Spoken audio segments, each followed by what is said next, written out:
नमस्कार साथियों, अनअकैडमी की एनसीईआरटी सीरीज में आप सभी का एक बार फिर से बहुत बहुत स्वागत है। तो विज्ञान की सीरीज हम कंटिन्यू रखेंगे और इस सीरीज के अंतर्गत जो पिछले अध्यायों में हमने चर्चा की थी उसका ही अगला अध्याय यहाँ पर डिस्कस करेंगे। तो आपको याद है कि हमने पादपों में पोषण पर चर्चा कर ली है ना। इसके अलावा प्राणियों में पोषण हो गया है। उसके बाद हमने कुछ अध्यायों को बीच में छोड़ा है और फिर हम गए हैं जीवों में श्वसन, जंतुओं और पादप में परिवहन, और फिर पादप में जनन वाला भी हमें करना है। लेकिन अब हम फिर से ऊष्मा से इसकी शुरुआत करेंगे। अभी आज के इस डिस्कशन में आपको ऊष्मा की क्लास मिलेगी, फिर हम कंटिन्यू चलते रहेंगे और आने वाली कुछ कक्षाओं में इस बात को भी याद रखिएगा। कोशिश ये करेंगे कि एक साथ एक से अधिक अध्यायों को शामिल कर लें, ताकि जैसे अध्याय इस पुस्तक में क्या है ना कि बहुत लंबे नहीं है, थोड़े छोटे छोटे से हैं। तो अगर एक बार में एक से ज्यादा अध्यायों को शामिल करेंगे तो थोड़ा आपको रिवीजन करने में आसानी होगी और क्लासेस कम करते हुए आप ज्यादा से ज्यादा अध्यायों को पूरा कर पाएंगे। ठीक है, चलिए। तो टॉपिक या हम कहें चैप्टर 3 है ऊष्मा अर्थात हीट। बहुत विस्तार से नहीं है, लेकिन जितनी चीजें हैं वो इंपॉर्टेंट जरूर हैं, याद रखिएगा। तो इसमें कुछ बेसिक चीजें बताई गई हैं, कई चीजें ऐसी होंगी जो आप जानते होंगे और कई ऐसी भी चीजें होंगी जो शायद आप पहली बार जान रहे होंगे, है ना। तो आप जानते हैं कि ऊनी वस्त्र जानता रेशों से बनाए जाते हैं। क्या लिख रही है पुस्तक? जानता रेशे। जानता रेशे का मतलब क्या होते हैं? जीव जंतुओं से प्राप्त किए गए रेशे, अर्थात जानवरों से प्राप्त किए जाने वाले जो रेशे होंगे उनको जानता रेशे कहा गया है। आप यह भी जानते हैं कि सूती वस्त्र पादप रेशों से बनाए जाते हैं, अर्थात प्लांट से मिलने वाले जो रेशे हैं, बेसिकली कपास आप कह सकते हो। तो कपास का उपयोग सूती वस्त्र बनाने में किया जाता है। अब इसकी शुरुआत आप देख रहे हो कि वस्त्रों के साथ की गई है, अर्थात वस्त्रों के बारे में जानकारी क्यों दी जा रही है? इसलिए क्योंकि जब मौसम गर्म होता है तब हम हल्के रंग के सूती वस्त्र पहनना पसंद करते हैं, है ना। तो हमें लगता है कि हमें काफी ठंडक फील हो रही है और यह अधिकतर कब होता है? गर्मियों के महीनों में। आप ये जानने के लिए अवश्य उत्सुक होंगे कि किसी विशेष ऋतु के लिए विशेष प्रकार के वस्त्र ही क्यों उपयुक्त होते हैं। तो ऐसे भी कुछ प्रश्नों का समाधान ये पुस्तक आपको सुझाएगी। अब क्योंकि आपको पढ़ना है हीट के बारे में, है ना। तो हीट क्या है? हीट बेसिकली आप देख तो सकते नहीं हो, आप उसे फील कर सकते हो। और इस पुस्तक में आपको ये सीखने को मिलेगा कि आखिरकार हीट ट्रांसफर के तरीके अलग अलग माध्यम में क्या क्या हो सकते हैं। जैसे आप ठोस के बारे में जानते हैं, है ना, आप द्रव के बारे में जानते हैं, आपने गैस के बारे में पढ़ा है। तो इन तीनों माध्यमों में जो हीट है वो ट्रांसफर किस तरह से होती है। अगर यूपीएससी में डायरेक्ट इससे सवाल नहीं भी बनेगा तो ये क्लियर रखिए, पीसीएस में इससे कई सारे सवाल पूछे जाते हैं। लेकिन यूपीएससी के एडवांस लेवल को कंप्लीट करने के लिए आपको बेसिक चीजें क्लियर होना बहुत आवश्यक है। अब आपसे एक प्रश्न ये भी पूछा जा सकता है कि अगर किसी स्थिति में ठोस, द्रव एवं गैस ना हो तब ऊष्मा का स्थानांतरण किस तरह से होगा, है ना। जैसे आप देखते हैं कि पृथ्वी के अंतर्गत माध्यम मौजूद है, लेकिन सूर्य से आने वाली जो हीट है वो पृथ्वी तक पहुंच जाती है और बीच में कोई भी ऊष्मा का माध्यम नहीं होता, है ना। तो एक प्रश्न ये होगा कि आखिरकार ऐसा कैसे होता है। इन सभी का उत्तर आपको इस पुस्तक में जानने और सीखने को मिलेगा। जैसा कि विज्ञान की पुस्तक की खास बात यह है कि इसमें जो शब्दावलियां हैं वो आपको पहले से लिख करके दे दी जाती है ना, जिन्हें आप सीखोगे। जैसे सेल्सियस स्केल क्या होती है, चालन, चालक, संवहन क्या होता है, कुचालक क्या है, अधिकतम न्यूनतम तापमापी किसे कहते हैं, ऊष्मारोधी, थल समीर, समुद्र समीर, विकिरण अर्थात रेडिएशन क्या है। ठीक है, हो सकता है आप कई बातों को पहले से जानते हो और ये भी हो सकता है कि आपके लिए कई बातें नई हो, है ना। तो वो विद्यार्थी जो एकदम शुरू से अपनी तैयारी कर रहे हैं उनके लिए पुस्तक और ज्यादा महत्वपूर्ण है। इसके बाद ताप किसे कहते हैं, टेम्परेचर। तापमापी क्या होता है, टेम्परेचर को मापते कैसे हैं। थर्मामीटर किसे कहते हैं, अंकीय तापमापी क्या है और प्रतिरोधी क्या है। ठीक है, कुछ टेक्निकल शब्द दे दिए हैं, बाकी आपको अंदर पाठ में सीखने को मिल जाएंगे। तो शुरुआत होती है इस पुस्तक की गर्म और ठंडे से, कि आखिरकार गर्म हम किसे कहते हैं और ठंडा किसे कहते हैं। तो आपको पता है कि अपने दैनिक जीवन में हम अलग अलग तरह की कई सारी वस्तुओं के संपर्क में आते हैं। जैसे कभी आप चाय पी सकते हो, कभी आप ठंडा पानी या कोल्ड ड्रिंक पी सकते हो। तो आप कह सकते हो कि कुछ वस्तुएं हमें गर्म महसूस होती हैं और कुछ ठंडी महसूस होती हैं, है ना। जैसे चाय या आप बर्फ का उदाहरण ले सकते हो। तो ऐसी कई सारी वस्तुएं अलग अलग हो सकती हैं। लेकिन आप ये भी देखते हो कि अक्सर आप वस्तुओं की जो तुलना अगर करते हो तो आपको दिखता है कि दूसरों की अपेक्षा तीसरी वस्तु ज्यादा ठंडी है या गर्म है। यानी तुलनात्मक रूप से भी आप इस अध्ययन को कर पाते हो। जैसे मैं आपसे कहूं कि जो बर्फ है ना, बर्फ ठंडी है। उसके बाद अगर मैं आपसे कहूं उबलता हुआ पानी है, उबलता हुआ पानी है, तो उबलता हुआ पानी क्या है, गर्म है। लेकिन बीच में एक सामान्य तापमान पर रखा हुआ जल है, सामान्य तापमान पर रखा हुआ जल या पानी है। इसका मतलब क्या हुआ, जो उबलता हुआ पानी है सामान्य ताप पर रखा हुआ जल उससे क्या हो गया, ठंडा हो गया। लेकिन जो ठंडी बर्फ है सामान्य तापमान पर रखा हुआ जल उससे क्या हो गया, गर्म हो गया।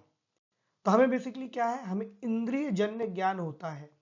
क्या होता है, इंद्रिय जन्य ज्ञान होता है। हम डायरेक्टली किसी भी ताप को जानने और समझने के लिए स्पर्श इंद्रियों के ऊपर निर्भरता हमारी रहती, खासतौर से हमारी स्किन इस तरह से कार्य करती है। इसी का एक एग्जाम्पल इस पुस्तक में दिया गया है। जैसे 3 पात्रों में पानी के ताप का अनुभव करना है। पहले में आपने रख दिया ठंडा पानी, दूसरे में आपने रख दिया उबलता पानी, मतलब इतना नहीं कि आपका हाथ जल जाए, बीच में आपने रख दिया थोड़ा सा मिक्स पानी। तो अगर आप एक बार इसमें हाथ डाल के देखिए, एक बार इसमें हाथ डाल के देखिए, है ना। फिर अगर हम इसको चलिए मिक्स कर लेते हैं। इस एग्जांपल में ये वाला उबलता है और ये वाला मिक्स है। इस एग्जांपल के थ्रू ही चलते हैं। ये वाला है गर्म, ठीक है, और ये वाला है मिक्स। तो एग्जांपल कहता है कि अगर आपने ए में रखा है ठंडा पानी, बी में रखा है गर्म पानी, और अपना एक हाथ आप ए में डालो और एक हाथ बी में डालो, तो आपको अलग अलग महसूस होगा, ठीक। फिर आप अपने दोनों हाथों को मिक्स पानी में डाल दो। अब क्या आपको दोनों हाथों में समान अनुभव हो रहा होगा। तो आप ये मान सकते हो कि एक ही व्यक्ति को जो इंद्रिय जन्य स्पर्श का ज्ञान है, अर्थात छूने से आपको अगर कोई सतह गर्म या ठंडी लग सकती है तो उसमें भी अंतर आ गया है। क्लियर हुआ।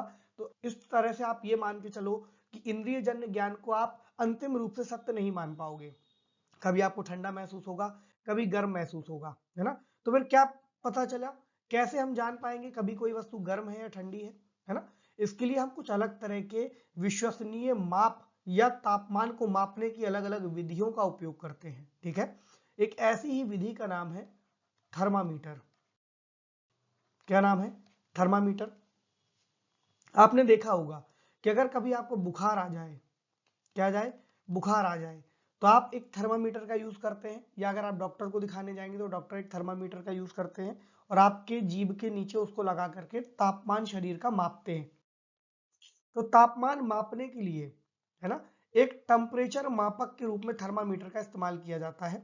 और एक सामान्य थर्मामीटर जो आपने देखा है उसको हम क्या कहते हैं, डॉक्टरी थर्मामीटर। डॉक्टरी थर्मामीटर जो आपको इस चित्र में यहाँ दिखाया गया है। अब इसको थोड़ा ध्यान से देखिए, और मेरे ख्याल से आप लोगों ने इसको घर पर देखा भी होगा। इसमें कुछ इस तरह से इसको बनाया गया है जो कांच का है और पतली सतह का है। इसके अंदर यहाँ पर एक बल्ब लगा हुआ है, ठीक है, और उसमें भरा हुआ है पारा। अब यहाँ पर आपको कुछ नंबर लिखे हुए दिख रहे हैं, जैसे 35 से है 42 तक, और आगे लिखा है डिग्री सेल्सियस। तो डॉक्टरी थर्मामीटर में हम 35 डिग्री सेल्सियस से 42 डिग्री सेल्सियस तक के तापमान को ही माप सकते हैं। अभी आगे बताऊंगा ऐसा क्यों है। इसके अलावा अगर आप नीचे देखोगे लिखा हुआ है 94 से 108 डिग्री एफ, यानी फ़ारेनहाइट। लेकिन याद रखिएगा भारत में जो मापक स्थितियां हैं हम डिग्री सेल्सियस का इस्तेमाल भारत में करते हैं, ठीक है। तो आप डिग्री सेल्सियस में ही तापमान को लिखेंगे तो ज्यादा बेहतर रहेगा, या एक जानकारी आपके पास हो तो ज्यादा अच्छा है। तो थर्मामीटर को उपयोग करने से पहले, है ना, और उपयोग करने के बाद आपको ठीक तरह से धुल लेना चाहिए। किससे धुल लेना चाहिए, पूतिरोधी से। अब आपके सामने एक शब्द आ गया पूतिरोधी। इसे ही अगर आप इंग्लिश में पढ़ेंगे तो मेरे ख्याल से आप इसे ज्यादा बेहतर समझ पाएंगे। क्या हो गया, एंटीसेप्टिक।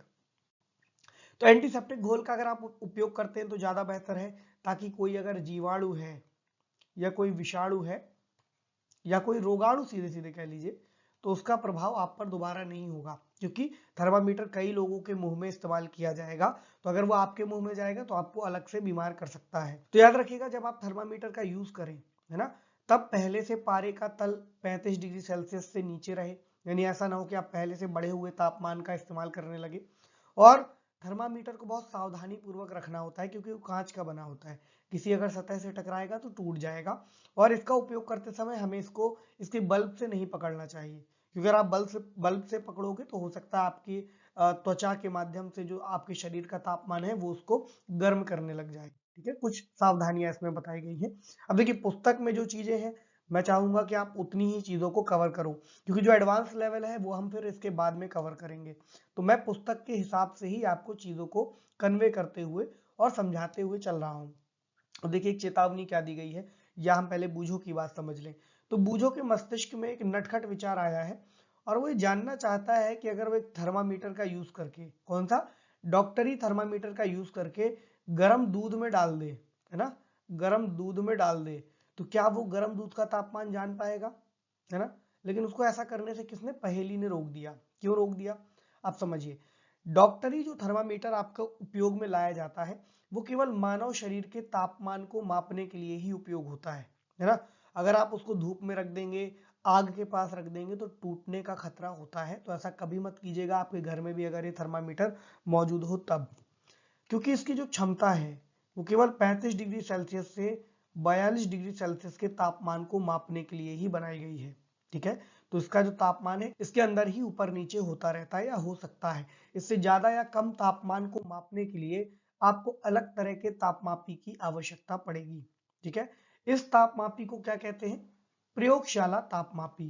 क्या कहते हैं, प्रयोगशाला तापमापी।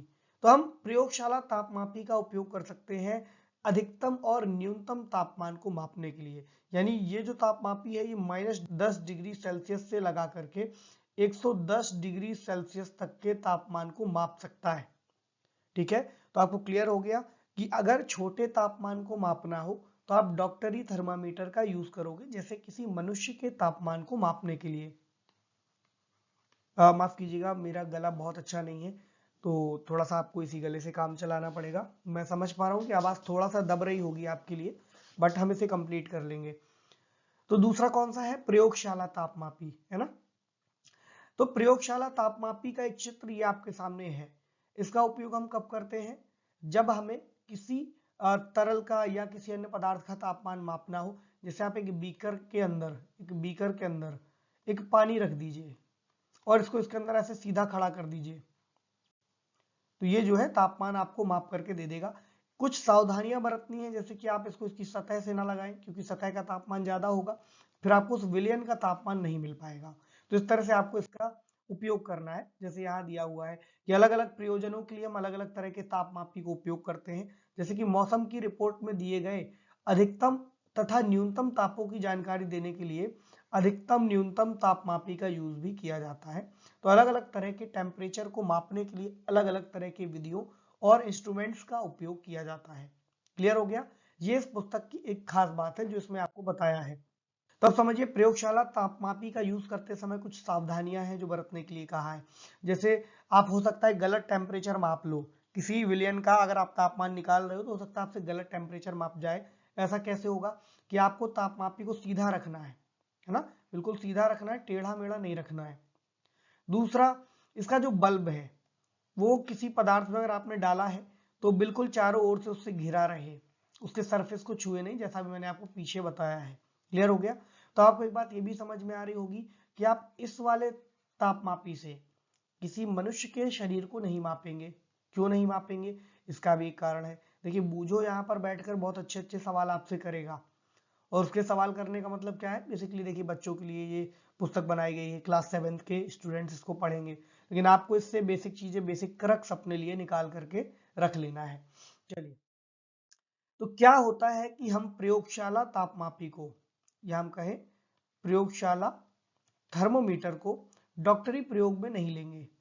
आपने देखा है कि डॉक्टरी प्रयोजन के लिए जो थर्मामीटर यूज किया जाता है, जब हम उसको जीभ के पीछे रखते हैं, है ना, और बाहर निकालते हैं तो उसका तापमान स्थिर रहता है, यानी उसने एक बार जितना रिकॉर्ड कर लिया फिर वो बना रहेगा। लेकिन प्रयोगशाला तापमापी में क्या होगा कि जैसे ही आप उसको विलयन से बाहर निकालोगे उसका तापमान तुरंत तेजी से घटना शुरू हो जाएगा। जैसे आपने गर्म विलयन में डाल रखा है, जैसे आप बाहर निकालोगे उसका तापमान घटने लगेगा।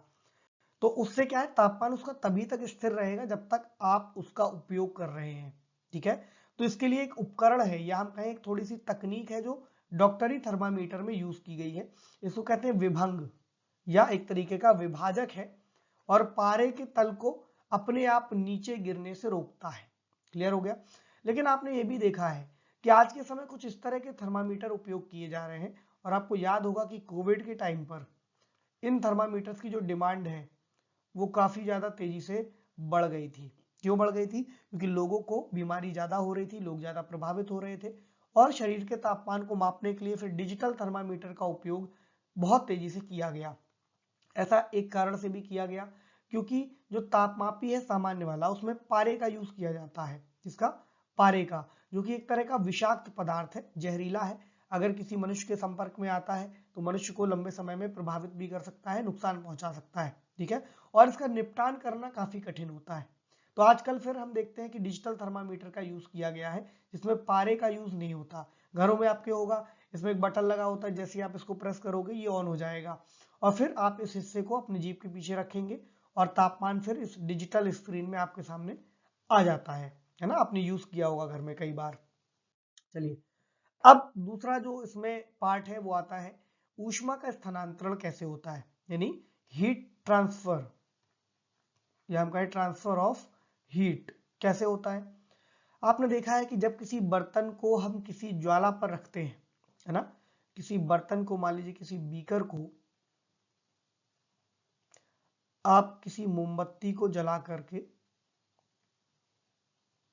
या हम कहें किसी गैस स्टोव के नीचे रख दें, इसके नीचे मान लीजिए आपने एक स्टैंड लगाया हुआ है, इस तरह से आपने इसको गर्म करना शुरू कर दिया, इसमें भरा हुआ है कोई पदार्थ या फिर पानी।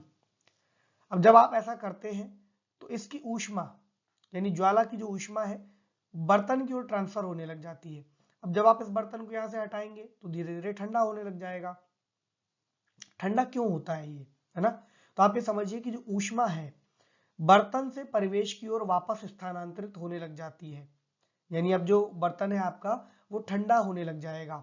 तो आपको समझ में आया कि ऊष्मा जो है गर्म वस्तु से ठंडे की ओर प्रवाहित होती है, यानी कि ऊष्मा हमेशा गर्म वस्तु से अपेक्षाकृत ठंडे वस्तु की ओर प्रवाहित होगी, इस बात को याद रखिएगा। ठीक है, चलिए अब आप एक प्रयोग करके देख सकते हो। किसी लोहे की या एल्युमिनियम की आप एक चद्दर ले लो या पतली शीट ले लो, उसको किसी ईंट के नीचे दबा करके रख दो, उसमें अलग अलग हिस्सों में आप लगा दो कुछ मोम, है ना, जैसे आपने मोम लगा दी। अब ये प्रयोग आपकी पुस्तक से ही है, इसलिए मैं इसके बारे में आपको बता रहा हूं। अब इसके एक सिरे को आप गर्म करना शुरू करते हैं, है ना, आप इसके एक सिरे को गर्म करना शुरू करते हैं, तो आपको समझ में आएगा कि सबसे पहले इसमें लगाई गई कौन सी मोम पिघलना शुरू होती है। सबसे पहले जो शुरुआत में मोम लगी है ये पिघलेगी, फिर ये पिघलेगी, फिर ये पिघलेगी। तो आपको क्या पता चला कि जो हीट है वो इसके एक कोने से दूसरे हिस्से की ओर ट्रांसफर हो रही है ना। तो इसको आप क्या कहोगे कि वह प्रोसेस जिससे ऊष्मा किसी वस्तु के गर्म सिरे से, यह है गर्म सिरा, गर्म सिरे से ठंडे सिरे की ओर प्रवाहित होती है या स्थानांतरित होती है, इस विधि को कहते हैं चालन। क्या कहते हैं? चालन। याद रखिए इस विधि को कहते हैं चालन। तो ठोस में जो ऊष्मा है वो चालन के ही प्रोसेस से स्थानांतरित होती है। ठीक है, तो क्या सभी पदार्थों में ऊष्मा का चालन आसानी से हो जाता है? ऐसा नहीं है। आपने देखा होगा कि अलग अलग तरह के पदार्थ ऊष्मा के सुचालक या कुचालक होते हैं। जैसे कि अगर आप घर पे किसी बर्तन को देखो जिस पर खाना पकाया जा रहा है ना, उसमें एक लकड़ी का या प्लास्टिक का हत्था लगा होगा। अगर आप उसको पकड़ते हो तो वो आपको गर्म नहीं महसूस होगा, बजाय उसके अगर आपका बर्तन ठीक ठाक गर्म भी है तो। ठीक है, तो जो लकड़ी या प्लास्टिक का हत्था है वो ऊर्जा का स्थानांतरण उस तरह से नहीं कर रहा। तो जो पदार्थ अपने से होकर ऊष्मा को आसानी से जाने देते हैं उन्हें क्या कहते हैं? ऊष्मा के चालक। जैसे एल्युमिनियम हो सकता है, लोहा हो सकता है, कॉपर यानी तांबा हो सकता है। जो पदार्थ अपने से होकर ऊष्मा को आसानी से नहीं जाने देते उन्हें क्या कहते हैं? वो कहलाते हैं कुचालक। क्या कहलाते हैं? कुचालक कहलाते हैं। जैसे प्लास्टिक है या लकड़ी है। तो जो कुचालक हैं उनको क्या कहते हैं? ऊष्मारोधी, यानी ऊष्मा को रोकते हैं वो जाने से। तो जल और वायु ऊष्मा के कुचालक हैं। अगर कुचालक है तो पता कीजिए कि फिर इनमें ऊष्मा का स्थानांतरण यानी ट्रांसफर ऑफ हीट होता कैसे है ना। तो पुस्तक में इसका भी जिक्र है, परेशान नहीं होइए, सारी जानकारी आपको यहीं मिलेगी। देखिए, जल में जो ऊष्मा का संवहन है उसको समझिए। जब जल को आप गर्म करोगे, है ना, पहले आप एक इस तरह से बीकर ले लो, जैसे आपने छोटे में कई सारे प्रयोग किए होंगे, उसमें आपने पानी भर दिया, नीचे एक स्प्रिट लैंप लगा दी और फिर आपने जल को गर्म करना शुरू किया। याद रखिए इसमें इन्होंने क्या किया, एक पोटेशियम परमैंगनेट का एक छोटा सा टुकड़ा रख दिया है। तो जब इसको गर्म करेंगे, ठीक है, जब जल को गर्म करेंगे तो ज्वाला के पास जहां पर ये हीट है ये यहां से गर्म होना शुरू होगा, तो जल क्या करेगा, ऊपर की ओर उठने लगेगा और इसके आसपास का जो ठंडा जल है वो नीचे की ओर आने लगेगा, है ना। जो आसपास का ठंडा जल है वो नीचे की ओर आने लगेगा और गर्म जल ऊपर की ओर उठेगा और धीरे धीरे फिर ये प्रोसेस इस तरह से काम करता रहेगा लगातार, तब तक होता रहेगा जब तक पूरा जल एक तरह से गर्म नहीं हो जाता। तो ऊष्मा के स्थानांतरण की इस विधि को कहते हैं संवहन। क्या कहते हैं, संवहन कहते हैं। चालन किस में हो रहा है, प्राय यानी अक्सर ठोस में हो रहा है, द्रव में क्या हो रहा है, संवहन हो रहा है। इसी तरह अगर आप वायु में देखोगे, है ना, तो आप एक मोमबत्ती के प्रयोग से इसको समझो। एक मोमबत्ती अगर आपने जला ली, अब आप मोमबत्ती के बगल में साइड में एक हाथ लगा लो, एक हाथ थोड़ा सा ऊपर लगा लो, ठीक है, तो आपको क्या समझ में आएगा, कहां पर आपको ज्यादा गर्मी महसूस हो रही है। याद रखिएगा हाथ जलाना नहीं है, आपको एक प्रयोग के रूप में इसको करना है, नहीं भी कीजिए मैं बता देता हूं। आपको महसूस होगा कि आपने जो हाथ साइड में लगाया है उसकी तुलना में जो हाथ आपने ऊपर रखा है वो ज्यादा गर्मी को महसूस कर रहा है साइड वाले हाथ की तुलना में। अब ऐसा क्यों है, क्योंकि इसके आसपास जैसे आपने जल में देखा, जो गर्म जल है ना, जो ज्वाला के नजदीक था वो ऊपर की ओर उठ रहा था और आसपास का ठंडा जल नीचे की ओर आ रहा था। ऐसा ही वायु में भी होगा। तो जो लौ के पास की वायु है वो गर्म होकर ऊपर की ओर उठ रही है और आसपास की जो वायु है जो अपेक्षाकृत ठंडी है वापस से नीचे की ओर आ रही है। तो जो हाथ आपने ऊपर लगाया है वो इस गर्म वायु के संपर्क में आ चुका है, इसलिए आपको यहाँ पर ज्यादा हीट फील हो रही है। जबकि जो हाथ आपने बगल में लगाया है वहां पर इतनी हीट आपको फील नहीं होगी, क्योंकि वहां पर संवहन का प्रोसेस नहीं हो रहा। तो वायु में जो ऊष्मा का स्थानांतरण है वो किससे होता है, संवहन के जरिए होता है। क्लियर हो गया। चलिए अब कुछ परिस्थितियों की चर्चा कीजिए। एक अच्छा सा एग्जाम्पल है, आपने तटीय क्षेत्रों के आसपास कुछ बातों को गौर किया होगा। तटीय क्षेत्रों के आसपास जो तट के पास का एरिया है ना, दिन के समय जो तट का एरिया है वो अपेक्षाकृत जल्दी गर्म हो जाता है ना। जो समुद्र है, समुद्र के जल की तुलना में जो सतह है वो अपेक्षाकृत जल्दी गर्म हो जाएगी। तो जब ये सतह गर्म हो जाएगी तो क्या होगा, हवा गर्म होकर ऊपर की ओर उठेगी और जब हवा गर्म होकर ऊपर की ओर उठेगी तो यहाँ समुद्र की तरफ से जो ठंडी वायु है, जो ठंडी वायु है वो वापस इसका स्थान घेरने को आ जाएगी और फिर ये पूरा एक सर्कुलेशन बन जाएगा। गर्म हवा उस तरफ जाती रहेगी और ठंडी हवा इधर की ओर आती रहेगी। तो जो ठंडी हवा इधर की ओर आ रही है इसको क्या कहते हैं, इसको कहते हैं समुद्र समीर। क्या कहते हैं, समुद्र समीर कहते हैं। तभी आप देखोगे कि तट के किनारे जो भी मकान बनाए जाते हैं या होटल बनाए जाते हैं उसमें जो खिड़की है वो समुद्र की ओर बनाई जाती है ताकि आने वाली जो ठंडी हवा है वो उन घरों में या उन मकानों में पहुंच सके। अब इसका उल्टा कर दीजिए, रात्रि के समय में आइए। रात्रि के समय में जो समुद्र का जल गर्म हुआ था दिन में धीरे धीरे, अब वो वापस से ठंडा भी होगा धीरे धीरे, है ना। तो जो गर्म जल है वो कहाँ है, वो इस ओर है गर्म जल समुद्र की ओर, और जो ठंडी परिस्थितियां हैं वो कहाँ है, वो आपके स्थल की ओर है ठंडी परिस्थितियां। तो जो गर्म जल है या जो गर्म स्थान है जल का वो गर्म वायु को ऊपर की ओर उठाएगा और फिर ये स्थल की ओर जाएगी और स्थल से जो ठंडी वायु है वो समुद्र की ओर आएगी, है ना। तो एक सर्कुलेशन उल्टा बन जाएगा। कैसा बन जाएगा, उल्टा बन जाएगा। तो थल से चलने वाली, है ना, स्थल से चलने वाली जो ठंडी हवा है जो समुद्र की ओर जा रही है और समुद्र से आने वाली जो गर्म हवा है उसका सर्कुलेशन आपने देख लिया। तो इस स्थिति को कहते हैं थल समीर। क्या कहते हैं, थल समीर। अब जो स्थान है जो भूमि है उससे चलने वाली ठंडी हवा को या उससे चलने वाली जो समुद्र की ओर हवा है उसको आप कहते हैं थल समीर। क्लियर हो गया। तो समुद्र समीर और थल समीर अगर कभी आपसे पूछा जाए, वैसे पीसीएस में ही ऐसे सवाल बनते हैं तो आप उसका आंसर देने की स्थिति में आ गए हैं। चलिए अब एक दूसरी स्थिति पर बात करते हैं, है ना। आप धूप में खड़े हैं तो आपको गर्माहट फील हो रही है, लेकिन सूर्य से आने वाली जो ऊष्मा है, धूप की जो ऊष्मा है, हीट है, वो आप तक कैसे पहुंच रही है ना। हमने दो विधियां पढ़ी हैं पीछे, कौन कौन सी, चालन और दूसरी कौन सी है, संवहन। तो आपने चालन और संवहन पढ़ लिया। तो जो ऊष्मा है सूर्य वाली, कौन सी, सूर्य की, वो हम तक चालन या संवहन के माध्यम से तो नहीं आ सकती। क्यों नहीं आ सकती? क्योंकि इन दोनों के लिए आपको आवश्यकता है किसी माध्यम की। किसकी आवश्यकता है? किसी माध्यम की। क्योंकि सूर्य पृथ्वी से बहुत दूर है और सूर्य और पृथ्वी के बीच का एक बड़ा हिस्सा ऐसा है जहां पर कोई भी माध्यम मौजूद नहीं, जहां पर निर्वात है, कोई वायु नहीं है ना। तो क्या करेंगे, सूर्य से हम तक पहुंचने वाली ऊष्मा हम तक पहुंच रही है, यानी कोई दूसरी विधि हो सकती है। इसको कहते हैं विकिरण। क्या कहते हैं? विकिरण या फिर रेडिएशन। तो रेडिएशन के माध्यम से हम तक ऊष्मा का स्थानांतरण हो रहा है। तो माध्यम अगर मौजूद हो या ना हो, रेडिएशन के जरिए हीट ट्रांसफर हो सकती है, इस बात को याद रखिएगा। तभी अगर आप किसी हीटर के पास बैठते हो तो आपको हीट फील होती है, हीट का ट्रांसफर हो जाता है। क्लियर हुआ? तो ज्वाला के सामने से अगर आप किसी बर्तन को हटा देते हो तो बर्तन ठंडा होने लगता है। अपनी कुछ ऊष्मा को वो विकिरण के जरिए यानी रेडिएशन के जरिए ही अपने एटमॉस्फेयर में रिलीज करता है, जिससे उसको ठंडा होने में मदद मिल जाती है। ठीक है, ऐसे ही हमारा शरीर भी काम करता है और रेडिएशन के जरिए परिवेश को ऊष्मा दे देता है या उससे ऊष्मा ग्रहण करने लग जाता है। तो रेडिएशन एक अन्य माध्यम है जिसके जरिए हीट का ट्रांसफर संभव होता है। तो सभी गर्म पिंड, है ना, सभी गर्म पिंड रेडिएशन के रूप में ऊर्जा विकिरित करते हैं, यानी रेडिएशन को रेडिएट करते हैं। जब ये ऊष्मा विकिरण किसी अन्य वस्तु से टकराते हैं तो कुछ भाग परावर्तित हो जाते हैं, है ना।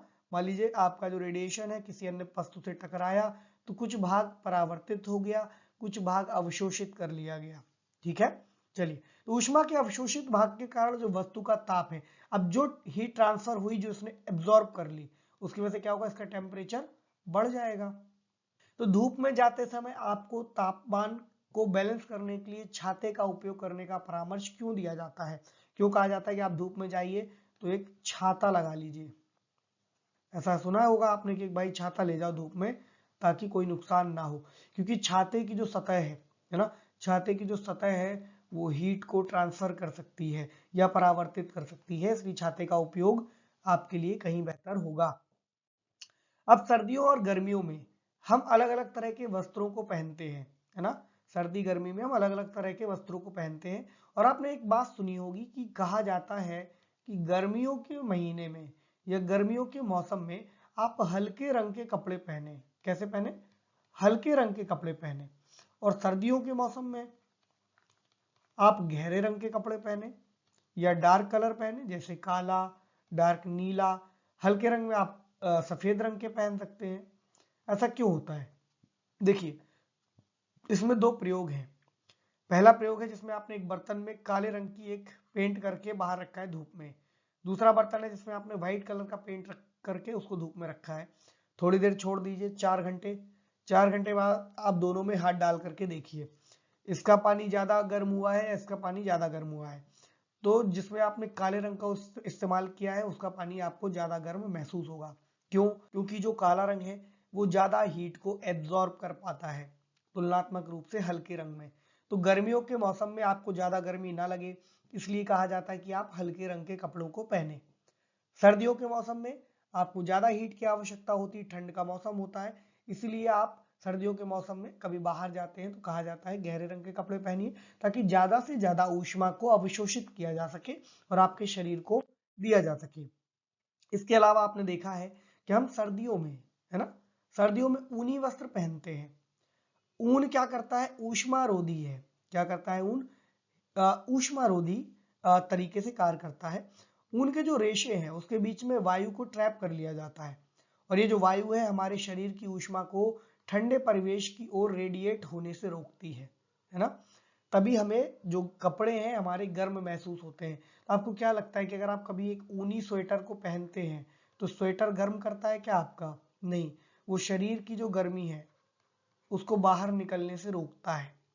तो मान लीजिए सर्दियों में आपको एक मोटा कंबल मिला है और एक के ऊपर एक जुड़े दो पतले कंबल मिले हैं और आपसे कहा गया है कि कोई एक कंबल ले लीजिए, तो आप कौन सा कंबल लेंगे? देखिए, एक मोटे कंबल की तुलना में दो पतले कंबल कहीं ज्यादा आपको गर्म महसूस होंगे या गर्मी को फील कराएंगे। ऐसा क्यों है? क्योंकि जब दो कंबल की परत होगी तो उसके बीच में एक वायु की परत भी होगी। जो वायु है वो ऊष्मारोधी के रूप में कार्य करेगी और हीट का ट्रांसफर नहीं होने देगी तुलनात्मक रूप से एक मोटे कंबल की तुलना में। इसलिए आजकल आप देखते हो कि घरों को, ऐसे घर जहां पर गर्मी आने की संभावना ज्यादा होती है, उसकी दीवारों को ऐसे ईंटों के माध्यम से बनाया जाता है जिसके बीच में हवा को ट्रैप किया जा सके। उसके माध्यम से जो घर है वो काफी ज्यादा हीट को अंदर आने से रोक देता है।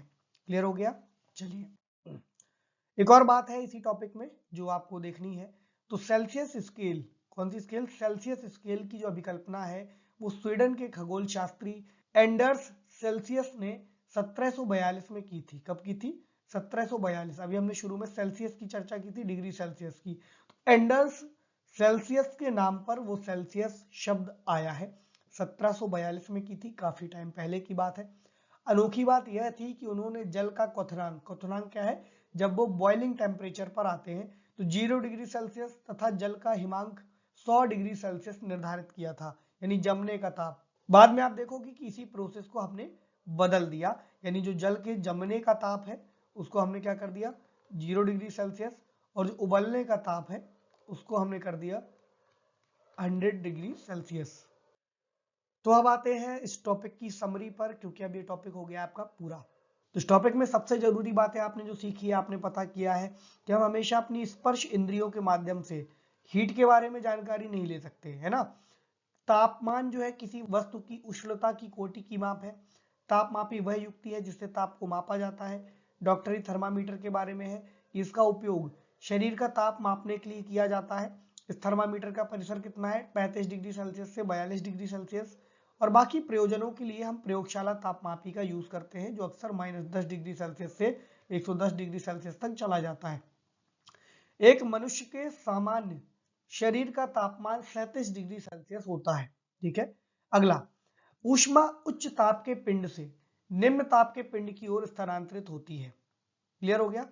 एक वस्तु से दूसरे वस्तु में ऊष्मा 3 प्रक्रमों द्वारा स्थानांतरित होती है। ये कौन कौन से हैं? ये है चालन, संवहन तथा विकिरण।